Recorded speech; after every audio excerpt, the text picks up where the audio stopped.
ગુજરાત 18 લાઈવમાં આપનું સ્વાગત છે।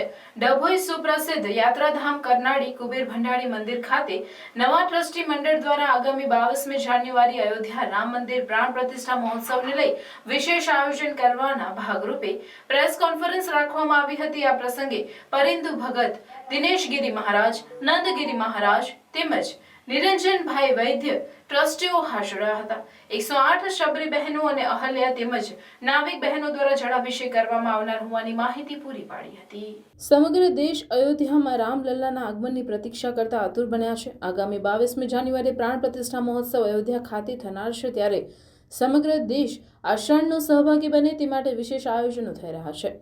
ત્યારે ડભોઈના સુપ્રસિદ્ધ યાત્રા કુબેર ભંડારી કરનાળી મંદિર ખાતે પણ 22મી જાન્યુઆરીના દિવસે વિશેષ આયોજન રાખવામાં આવ્યું છે, જેમાં 108 અહલ્યા શબરી બહેનો અને નાવિક બહેનો કળશમાં નર્મદા જળ ભરી નવીન બાનામાં આવી રહેલ ટેકનોલોજીના મદદથી જળાભિષેક કરશે। ત્યારબાદ ટ્રસ્ટી મંડળના નિર્ણય મુજબ મંદિરમાં અભિષેક માટે આ પ્રણાલી યથાવત રહેશે। ટ્રસ્ટી મંડળના ઉપસ્થિત સભ્યો પરિંદુ ભગત ઉર્ફે કાકુજી, દિનેશગીરી મહારાજ, નંદગીરી મહારાજ તેમજ નિરંજનભાઈ વૈદ્ય દ્વારા જણાવાયું હતું।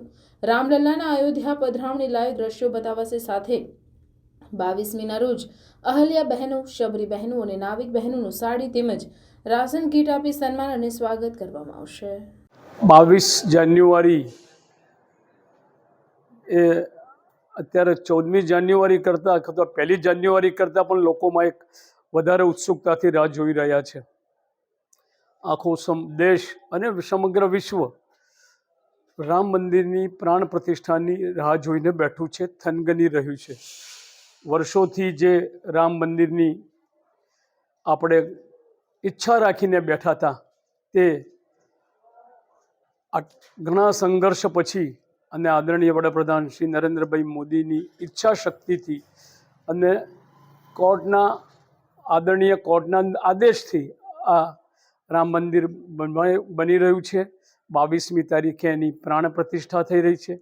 સમગ્ર દેશ એ દિવસે ત્યાં નહીં જઈ શકે, એટલે જ્યાં પોતાના સ્થાન ઉપર આનો ઉત્સવ મળવો, આનંદ કરવો, આ જે વિચારને ધ્યાનમાં રાખીને કુબેરેશ્વર સોમેશ્વર સંયુક્ત ટ્રસ્ટ દ્વારા પણ કુબેર ભંડારી મંદિરમાં આનો એક કાર્યક્રમ અનોખી રીતે સામાજિક સમરસતાના ભાગરૂપે ઉજવવાનું નક્કી કરેલું છે।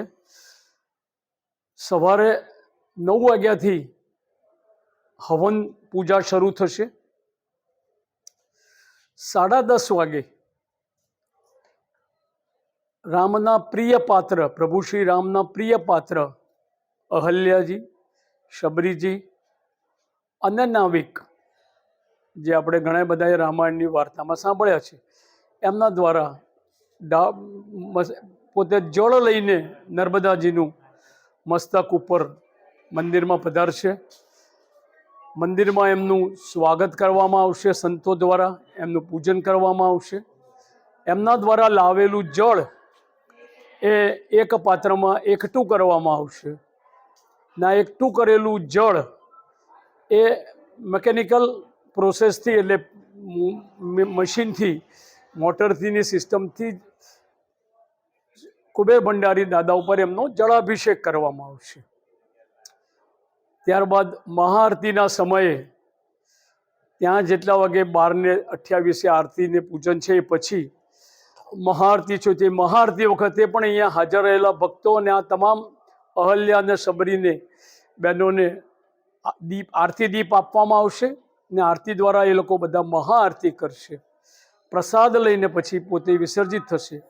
સૌથી વધારે અગત્યનું કે અહીંયા કુબેરમાં આવનારા દરેક શિવ ભક્તોને પોતે જળ શંકર ભગવાનને ચઢાવે, કુબેર દાદાને અર્પણ કરાવે, એવી સામાન્ય સહજ ઈચ્છા હોય।